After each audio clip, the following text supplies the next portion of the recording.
साथियों, कैसे हैं आप सभी साथियों। अभी हम लोग इससे पहले सिविक्स की चर्चा कर रहे थे, क्लास 12 की।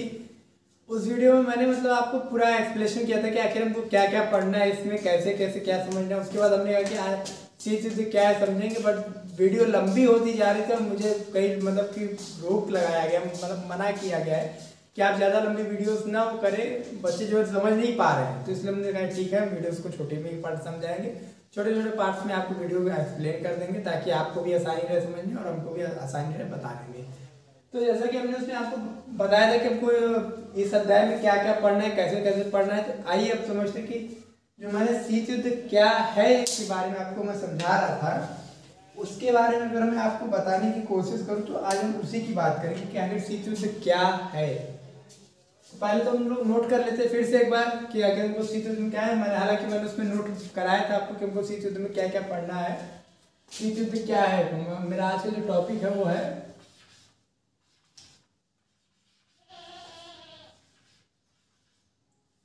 शीत युद्ध क्या है।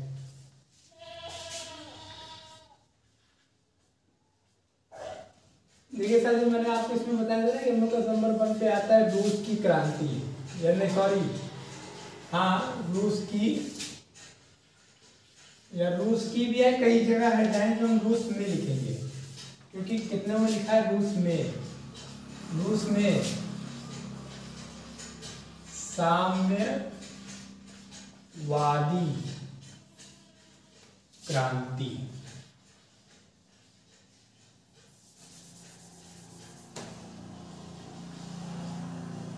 क्रांति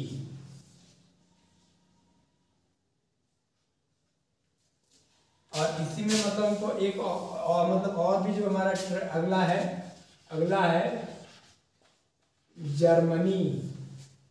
जर्मनी के विरुद्ध। ये सारे शीत युद्ध के बहुत इंपॉर्टेंट टॉपिक्स मैंने नोट कराए हैं आपको। जर्मनी के विरुद्ध द्वितीय, जर्मनी के विरुद्ध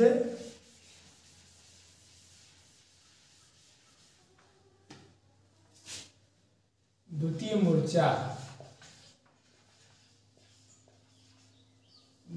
जर्मनी के द्वितीय मोर्चा क्या है हम आपको बताते हैं। द्वितीय मोर्चा का कहने का क्या मतलब है। और इसी में एक तीसरा टॉपिक आता है साथियों। आप लोग मेरे वीडियोस को जो है आपको अगर नहीं समझ में आ रहा है तो आप कमेंट करिए, और यदि आपको समझ में आ रहा है तो आप लाइक करें, शेयर करें। क्लास 12 के तो कम से कम सारे बच्चे जो घर पे इस समय अध्ययन करने में मतलब कि उनको टीचर्स का सहयोग नहीं मिल पा रहा है, आप उन तक मेरी वीडियोस को पहुंचाइए, उन तक मेरा लिंक शेयर कर दीजिए। बाकी तो वो तो वीडियो खुद ही पा जाएंगे, पहुंचाइए मतलब करिए। और हाँ, ये लाइक कर, आप तो अभी पहले लाइक कर दीजिए यार अगर आपको अच्छा लग रहा है तो। इसमें तीसरा जो हमारा टॉपिक है वो है अमेरिका। अमेरिका द्वारा परमाणु बम आविष्कार। चौथा इसमें टॉपिक आता है वो है पूर्वी यूरोप। पूर्वी यूरोप में सोवियत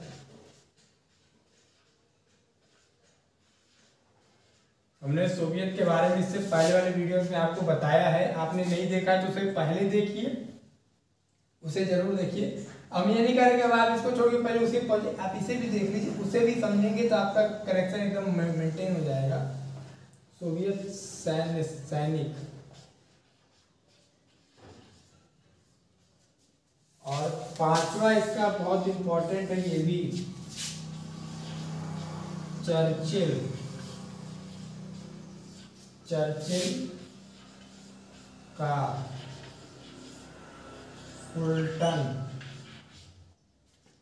फुलटन भाषण।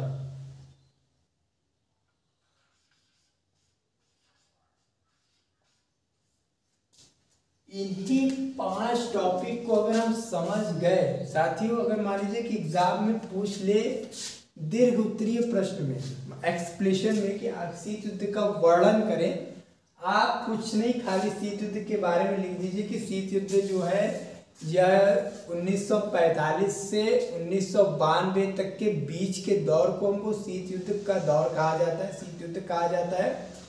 और उसमें आप 1-2 एग्जाम्पल्स मतलब आप देख सकते हैं कि शीत युद्ध शब्द का सर्वप्रथम प्रयोग जो है, वैसे तो जॉर्ज ऑरवेल ने किया था, लेकिन हर जगह कई जगह मैं देखा मतलब कि स्टेट बोर्ड्स के बुक्स वगैरह में देखा तो उसमें लिखा था बर्नार्ड बारूची। इन सब के बारे में मैंने इससे पहले वाली वीडियो में आपको बताया, एक्सप्लेन किया था। आपको बस यही नोट करना है कि इसे मतलब एक्सप्लेन में फिर आपको इसके बारे में बताना है। 2-2, 3-3 पॉइंट आप इन सब के हेडलाइंस डालिए, ये 5 हेडलाइंस लिखिए, इनके बारे में लिख दीजिए। आपको 100% अगर 12 नंबर का प्रश्न पूछा जा रहा है तो 10 नंबर तो श्योर है कि मिलेगा, बाकी 2 नंबर आपके राइटिंग पर भी डिपेंड करता है, आपकी राइटिंग क्या है। हालांकि सब हम लोग लास्ट में चर्चा करेंगे, सब पर चर्चा करने का टाइम नहीं है। तो आइए हम लोग पहले इन 5 को समझते हैं कि आखिर 5 है क्या। इन लोगों को अगर हम जान जाएंगे तो ज़्यादा बेहतर रहेगा, अच्छे समझ जाएंगे। पहला है रूस में साम्यवादी क्रांति। साथियों, रूस में साम्यवादी क्रांति का मतलब है कि आपको पता होगा कक्षा 11 में हम लोगों ने पूंजीवादी और साम्यवादी के बारे में पढ़ा है। हमारा यहाँ बताना एकदम पहला काम है। और अभी हमने इससे पहले वाले वीडियोस में आपको यूएसएसआर के बारे में नहीं बताया था। यूएसएसआर क्या है, इसी टॉपिक में हम लोग समझेंगे। पहले टॉपिक 1970। आइए हम लोग चलते हैं थोड़ा पीछे। हालांकि मेरे पास डोरेमोन नहीं है, नोबिता से मैं बात कर रहा था लेकिन बात नहीं हो पाई, उसका फ़ोन नहीं लगता। व्हाट्सअप नंबर भी ऐसा दिया है कि उस पर मैसेज करो तो सीन ही नहीं होता भाई, उन लोग की बात अलग है। नहीं तो मेरे पास टाइम डोरेमोन से अगर मेरी संपर्क होता तो मैं टाइम मशीन से आप लोगों को ले चलता 1917 में। नहीं जा सकते तो सपोज करते मान लेते कि हम लोग 1917 में चलते हैं। अब हमारे पास इतना तो समय भी नहीं कि हम आपको जो है प्रथम विश्व युद्ध और द्वितीय विश्व युद्ध के बारे में बताएं, लेकिन हाँ की पॉइंट्स आपको अवश्य बताएंगे।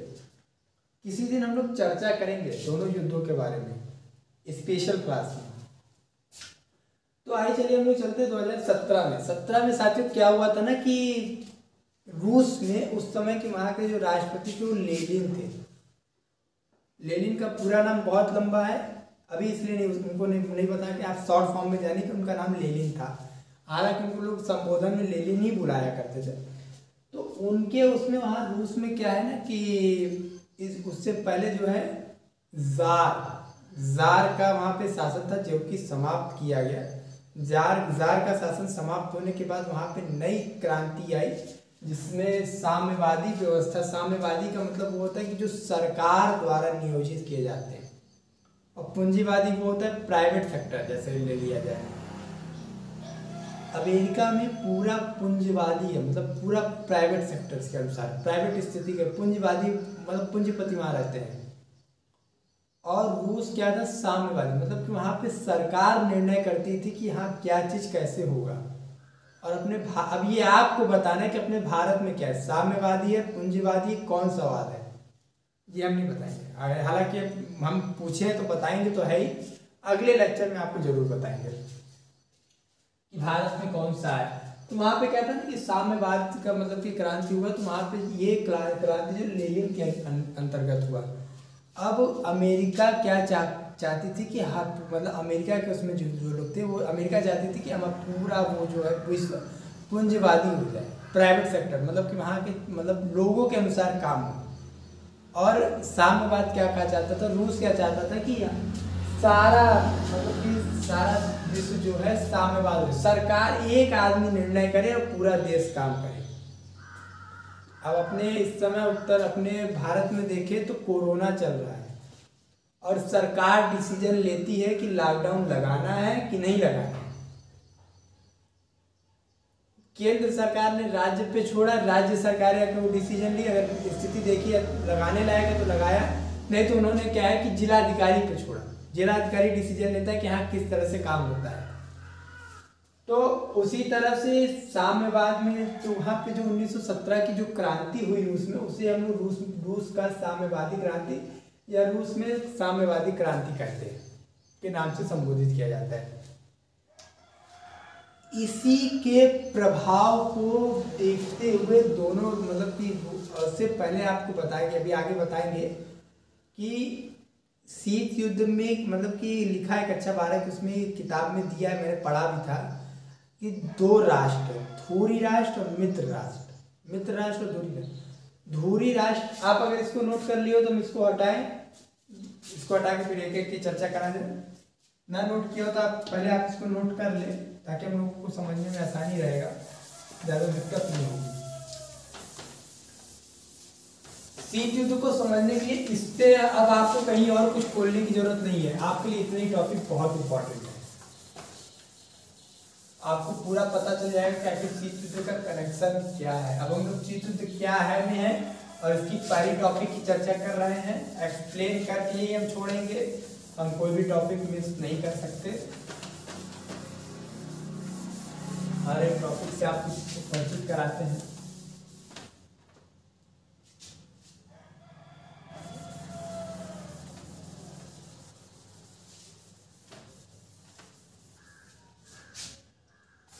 तो साथियों पहले क्या है, हमारा पहला जो टॉपिक है वो है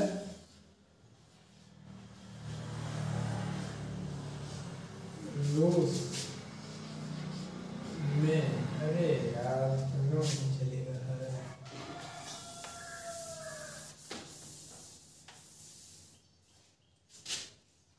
है रूस में साम्यवादी क्रांति।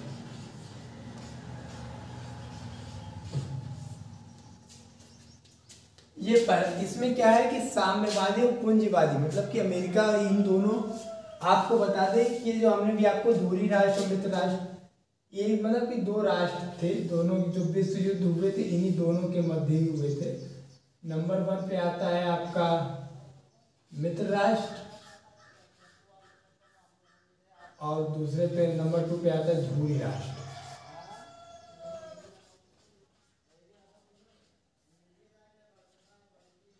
इनके बारे में हम आपको बता दें, कभी जब विश्व युद्ध की चर्चा करेंगे तो इसमें इन्हीं सब के बारे में खाली हमको पढ़ समझना रहेगा। मित्र राष्ट्र में चार देश आते हैं। 4 देश में पहला जो हम ले लेते हैं ब्रिटेन,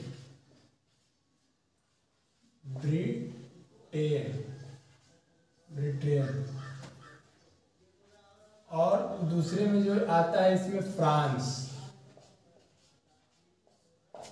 और तीसरे में आता है हमारा अमेरिका,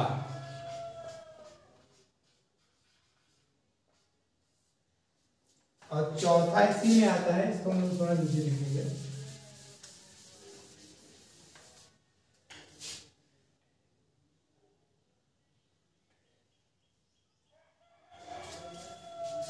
चौथा हमारा इसमें आता है एक और आता है सोवियत संघ। अभी आपको खतरनाक सिस्टम से सोवियत संघ, और दूसरा जो हमारा वो है धुरी राष्ट्र।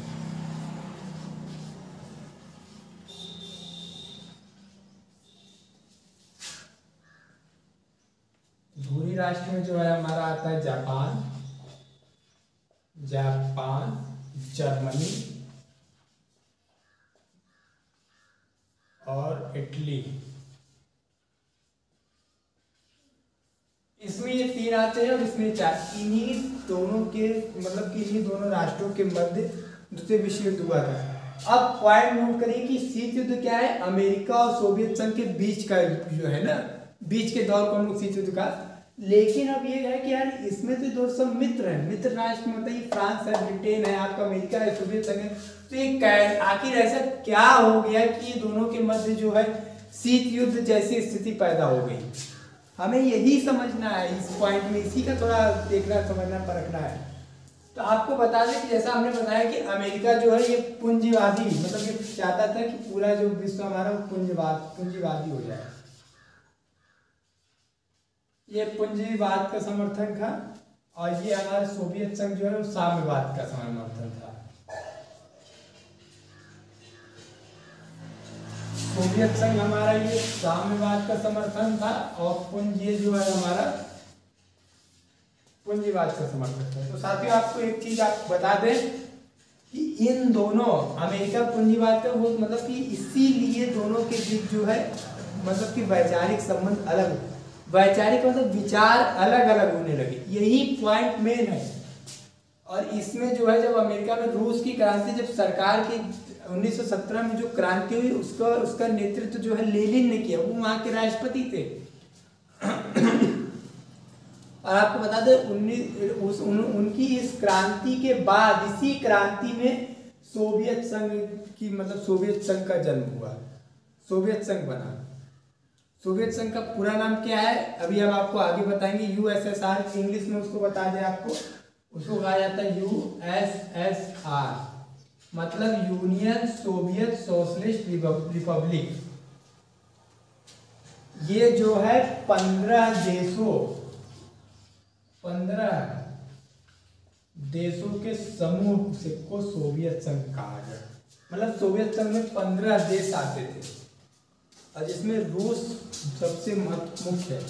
रूस को रसिया भी कहा जाता है, आप जानते हैं कि रूस को रसिया भी कहा जाता है। इसमें क्या है ना कि इन्हीं 15 देशों को मिला के जो संघ बना उसे हम सोवियत संघ कहा गया। सोवियत संघ में साम्यवाद व्यवस्थाएं आई और रूस और अमेरिका में पूंजीवाद का समर्थन किया गया, सोवियत संघ में साम्यवाद का समर्थन किया गया। अब पॉइंट ये बनता है कि इन दोनों के मध्य क्या हुआ, इस क्रांति के बाद सोवियत संघ मतलब कि जब सोवियत संघ बना तो सोवियत संघ अपना विस्तार करने लगा और भी देशों में करने लगा। इससे अमेरिका नाराज हो गया। अमेरिका को लगा कि अब हर जगह पूंजीवाद समाप्त हो रहा है, तो अमेरिका ने फिर क्या किया कि इसी सब स्थिति को देखते हुए इन दोनों के मध्य जो है एक वैचारिक तनातनी बना। भाई मतलब सपोज कर लीजिए कि आपके घर आप लोग 2 भाई हो और दोनों सगे हो और दोनों में क्या होता है कि सपोज करिए कि लड़ाई झगड़ा होने लगती है। लड़ाई झगड़ा नहीं होता, हम आपको अपने घर की एग्जांपल देते हैं, अपना भी देते हैं, आपको भी एक ऐसा आज के नवयुवा का एक भी अभी एग्जांपल देंगे इसी युद्ध के अंत में कि मेरा क्या था कि मैं और मेरे मतलब मौसी का लड़का है, वो दोनों बचपन में क्या था कि साथ रहते थे।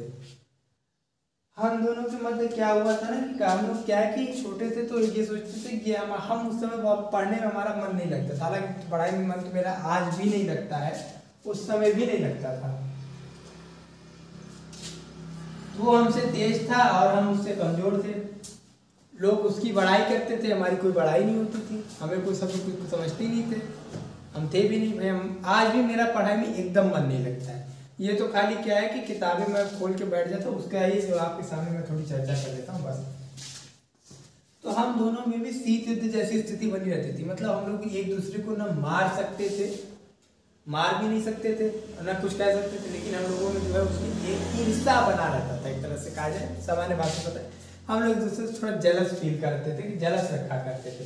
तो आइए इस टॉपिक पे आते हैं। इस तरह से इन दोनों मतलब कि यूएसएसआर में 15 और यूएसए में मैंने बताया 25, मैं अभी भी श्योर नहीं हूँ।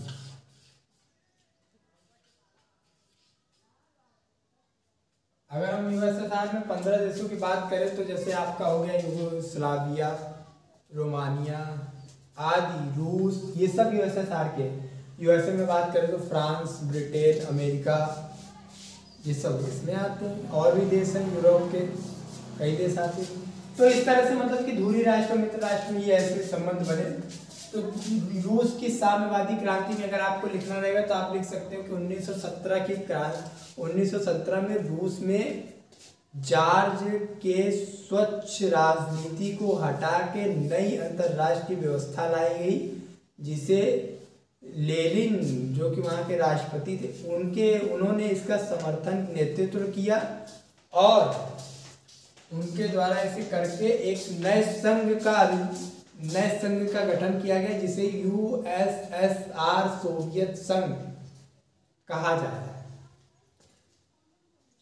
यदि साथियों आपको एक की पॉइंट और आपको बता दें इसकी, तो यूएसएसआर को जो है एक तरह से सोवियत संघात्मक समाज साम्यवादी लोकतांत्रिक भी कहा जाता है, रिपब्लिकन। या गणराज्य। तो इस तरह से आप लिख सकते हो उसमें। और आप ये भी लिख सकते हो कि जो हमारे लेनिन थे ये 1922 से 1925, 24 की 25 ने या 25 तक लिखिए, 25 तक आइडिया कंफर्म है, 1925 तक सोवियत संघ के हेड थे। इन्हीं के चलते सारा काम हुआ करता था।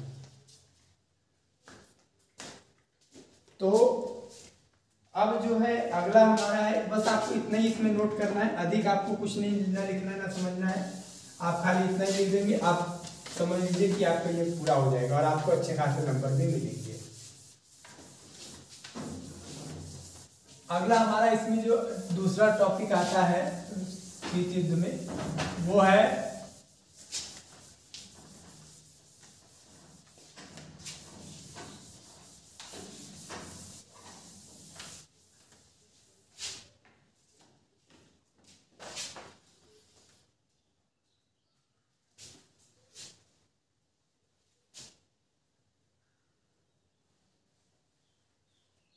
साथियों। आपको एक चीज बताते हैं, जो रूस की साम्यवादी क्रांति है, इसके अंतर्गत खाली आप कुछ अधिक एक्सप्लेनेशन नहीं करना है। इसके लास्ट में हमको ये पता चलता है रूस के साम्यवादी क्रांति से कि हमारा रूस मतलब कि जो सोवियत संघ था वो चाहता था कि हर पूरी जगह साम्यवाद व्यवस्था आ जाए, और हमारा अमेरिका चाहता था कि पूंजीवाद आ जाए, मतलब कि सब पे सबका अधिकार रहे, जो आदमी चाहे वो कर सके, जो उसका इच्छा है वो करने के काबिल बन जाए। और लेकिन सोवियत संघ चाहता था कि सबको एक समान अधिकार हो, सबको एक बराबर रहे, ये ना हो कि वो उसको अधिक मिल जाए उसे कम मिल जाए, वो अधिक ज़्यादा पा जाए उसको कम मिल जाए। इस तरह का ऐसा कोई नहीं हो कि भाई तेरे पास जो है 12 है तो मेरे पास जो है 14 है, इस तरह का ना रहे। अगला हमारा जो टॉपिक है वो है जर्मनी। जर्मनी के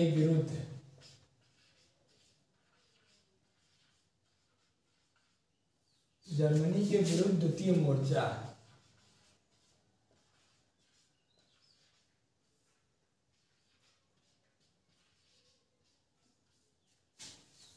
इसमें क्या है ना साथियों कि आपको मैं एक की पॉइंट बताना चाहें तो द्वितीय मोर्चा एक मतभेद है। मतभेद का मतलब कि सोवियत संघ, हालांकि इसे कहा भी जाता है कि सही बात है ये, कि जर्मनी जब दूसरा विश्व युद्ध हो रहा था, दूसरे विश्व युद्ध के अंत में भी मतलब कि 1944 से 45 के मध्य जर्मनी ने रूस पर आक्रमण किया था, सोवियत संघ पे।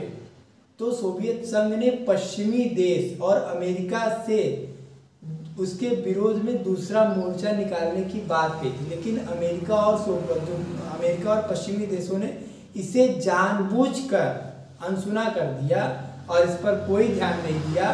तो सोवियत संघ ने सोचा कि ये जो है हमारे साथ एक प्रकार का मतभेद कर रहे हैं, इसे भी शीत युद्ध का महत्वपूर्ण अंग माना जाता है।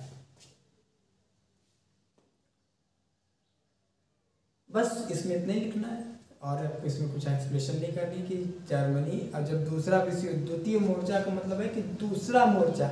और इससे आपको क्या बता दें कि रूस की बहुत ज़्यादा जनहानि, जनधन की बहुत नुकसान हुई जर्मनी के आक्रमण से, और सोवियत संघ को अकेले ही जर्मनी से युद्ध करना पड़ा, उसका सामना करना पड़ा, और जिसमें पश्चिमी देश और अमेरिका का कोई साथ नहीं मिला।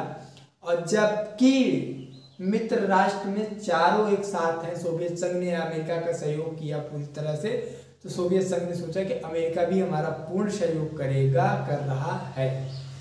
इसी के बाद अभी हम चर्चा का फुटबॉल भाषण आएंगे, उसमें आपको बताते कुछ की पॉइंट।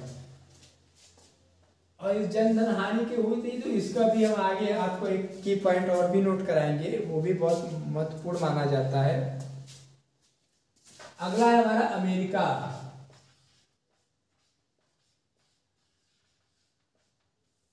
अमेरिका द्वारा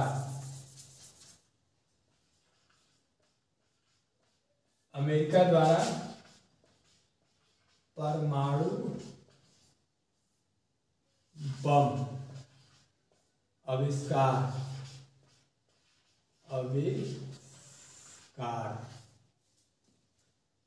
यहाँ पर लिखा है, शॉर्ट फॉर्म में छूट गया है। आपको बता दें कि 1945 में अभी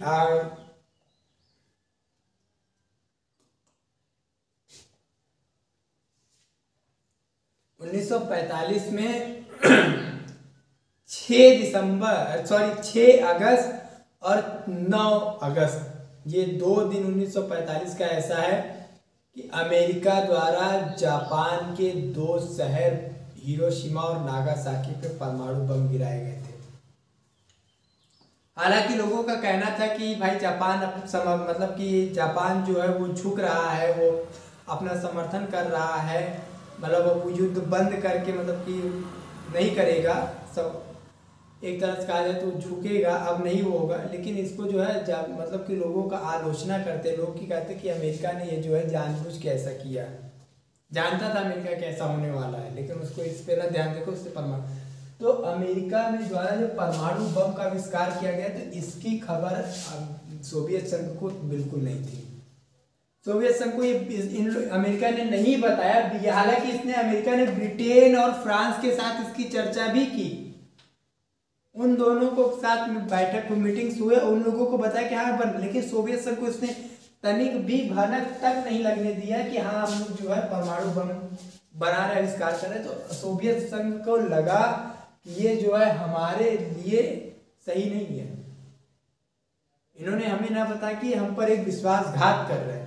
ये भी शीत युद्ध का चरम बिंदु, मतलब एक तरह से मुख्य बिंदु माना जाता है। अब अगला जो है अमेरिका के लिए थोड़ा दिक्कत होगा। अगला है पूर्वी यूरोप।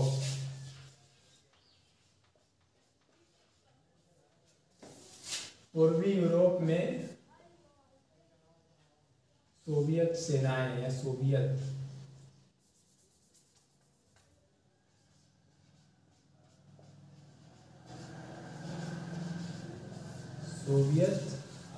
सैनिक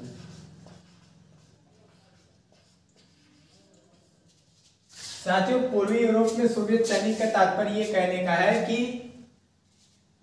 पूर्वी यूरोप में क्या है ना कि अमेरिका का शासन चलता था, तो उस वहां पे क्या था कि जब द्वितीय विश्व युद्ध का अंत हुआ था, द्वितीय विश्व युद्ध होने के बाद जो है सोवियत संघ ने वहां से अपनी सैनिक नहीं हटाई पूर्वी यूरोप से।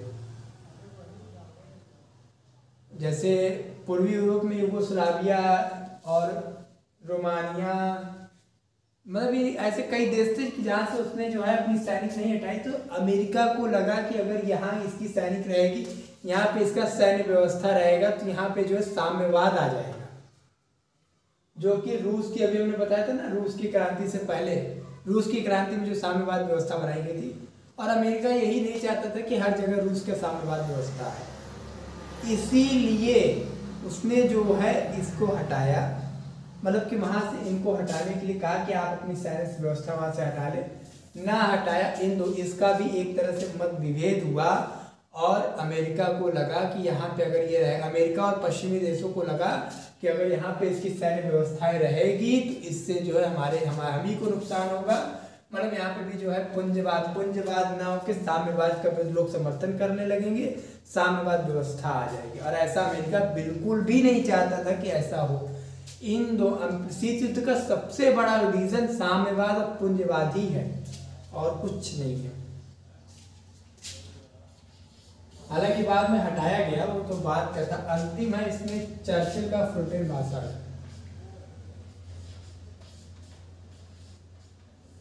चर्चिल का फुलटन भाषण, मैंने आपको इससे पहले वाले उसमें बताया था भाषण। चर्चिल एक व्यक्ति है, फुलटन एक स्थान है। चर्चिल जो है वो ब्रिटेन के प्रधानमंत्री थे। अमेरिका और ब्रिटेन की हालांकि चर्चा हो चुकी थी पहले। 5 मार्च 1946 के दिन चर्चिल ने फुलटन नामक स्थान पर अपना भाषण दिया। उसमें जो है सोवियत संघ की आलोचनाएं की। ये सोवियत संघ जो है ये साम्यवाद का साम्यवाद वाला कार्य कर रहा है, इसी से जो है साम्यवाद को समर्थन दे रहा है। और वहाँ के लोगों को कहा गया कि आपका अधिकार है, आपको जो चाहे आप वो करते। ऐसे भाषण टाइप में उन्होंने अपना लेक्चर दिया हालांकि हम लेक्चर की चर्चा नहीं करें, क्योंकि किसी भी एग्जाम में ये नहीं बताना कि उन्होंने लेक्चर में ए बताया कि बी बताया, ऐसा कुछ नहीं करना। तो सोवियत संघ द्वारा ये जब किया गया फुलटन का भाषण, वहाँ उनके भाषण में ये भी कही गई कि सोवियत संघ जैसे साम्यवाद व्यवस्था को हम लोग दोबारा जन्म न दें, कि इसका अंत करना है।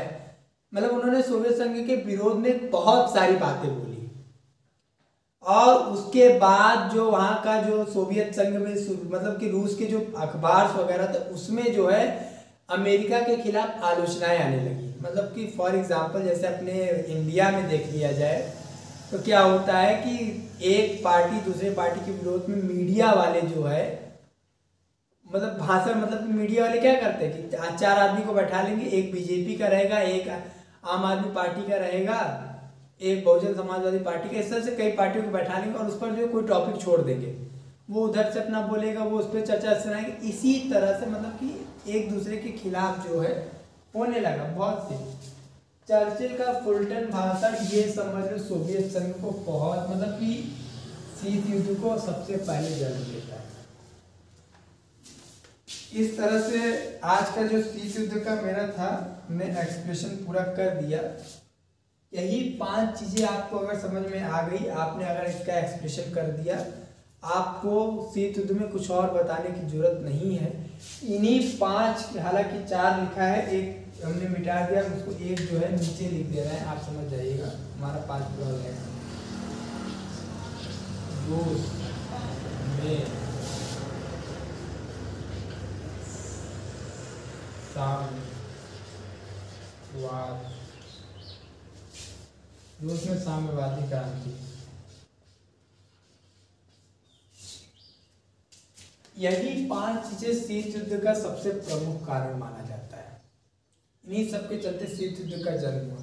साथियों हम लोग अगले टॉपिक पे, अगले पार्ट में हम आपको बताएंगे कि क्यूबा का मिसाइल संकट क्या था, दो ध्रुवीय विश्व का आरंभ क्या हुआ था, इन सब के बारे में। तो मैं 3 पार्ट में आपका ये लेक्चर पूरा ये पार्ट में खत्म कर दूंगा। फिर उसके बाद हम लोग अध्याय 2 की बात करेंगे। और अभी हम आपको जल्द की एक मतलब वीडियो लाएंगे जिसपे आपको बताएंगे कि हमको कब किस दिन कौन कौन से विषय पर हम लोगों की बात होगी। हालांकि मैं कोशिश कर रहा हूँ कि मेरा जियोग्राफी का पार्ट वीडियो भी जल्द से जल्द चालू कर दिया जाए। मैं उसके लिए भी परेशान हूँ थोड़ा, उसके भी हर चीज़ में नोट्स वगैरह रेडी कर रहा हूँ आप लोगों के लिए, एक क्वाइट नोट करता हूँ। हो जाएगा तो मैं तुरंत उसको भी फिर चालू कर देंगे, तो उसके फिर हम आपको बताएंगे कि हमको किस किस विषय पर कैसे कैसे चर्चा करनी है। तो हमें आशा नहीं पूर्ण विश्वास है कि आप शीत युद्ध को पूरी तरह समझ चुके होंगे। आप इसी सब को नोट कर लीजिए, आपको एग्जाम में अलग से कुछ नहीं लिखना है, इन सब के अलावा कुछ नहीं पूछेगा, आपको बस यही बताना है।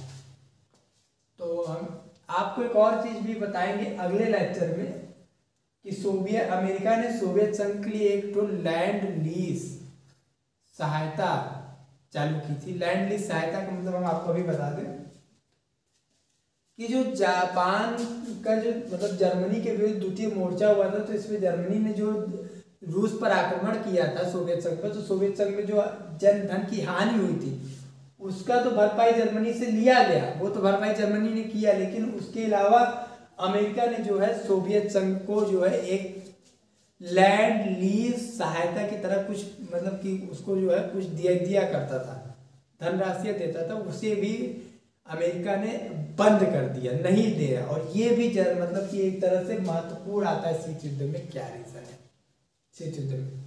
तो चलिए साथियों वीडियो लंबा ना करते हुए हम लोग समाप्त करते हैं। अगले वीडियो लेक्चर में हम लोग बात करेंगे 2 ध्रुवीय विश्व का आरंभ और क्यूबा मिसाइल संकट, उसके बाद फिर गुट निरपेक्षता, इस तरह से चर्चा करा जाएगा। तो जय हिंद, जय भारत।